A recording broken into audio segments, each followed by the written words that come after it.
Hi, I'm Beverly Payne, and this is Payne and Simple Makes.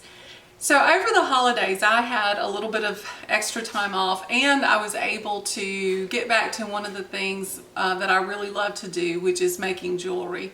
I haven't done it a lot in really the last year, but I was able over the break to actually help my sister-in-law out, one of my sister-in-laws, with the project that she was doing for some of her granddaughters. And so I kind of reignited that desire that I have to make jewelry. I'm not an expert by any stretch of the imagination, but I thought that I'd put together a basic tutorial because it seemed like a good time of the year to do a beginner type tutorial in case you've ever wanted to get started in making jewelry. So this first tutorial is all about how to make a stretch bracelet, so it's similar to this one here. I have 3 different types of beads on this bracelet. It's composed mostly of black glass beads, some silver spacer beads, and then because I had them in my stash, I added these 2 silver accent beads. But making a stretch bracelet is pretty simple, and it's fun, and you can whip out a nice piece in just a few minutes. So stick around, watch the tutorial.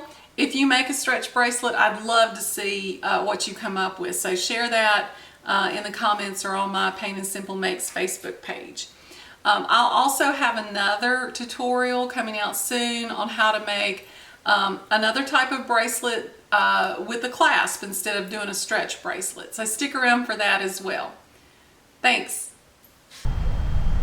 Let's talk about the materials that you need. So you need your beads. I would suggest at least 2 different kinds of beads. Your main colorway or your main bead, and then some kind of spacer bead. My main bead is the black glass bead that you see. My secondary bead is a spacer bead that's a small silver tube, and then I'm using a third bead, just 2 of them, which is a silver ball. It's a silver accent bead.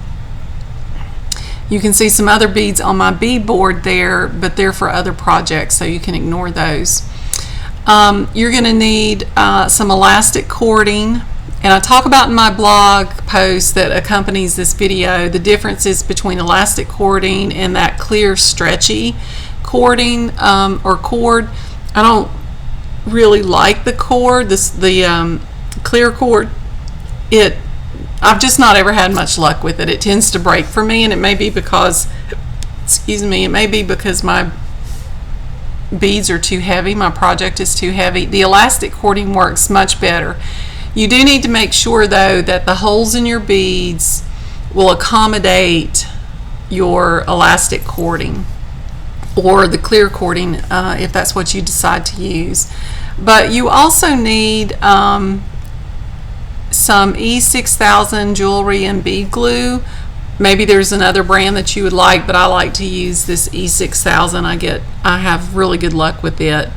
So what you're going to do is just thread your beads onto your elastic cording, and you can see now that I'm threading that cording through one of the black glass beads. The holes in these beads are small, so they will hardly accommodate that cording, and I have to keep trimming the end off because it does fray it. The silver accent beads, or the silver spacer beads and the accent beads, I don't have much of a problem with because the inner diameter is actually a little bit bigger, but those black glass beads, it's a perfect fit really is what it is, but it makes it hard if the end frays at all on your elastic. And so I'm struggling a little bit here. I think I may work from the other end of the cord. So if you do that, if you switch ends, you need to make sure that you pick up the right bead. So I'm going to the end now and picking up one of the spacer beads, and then I will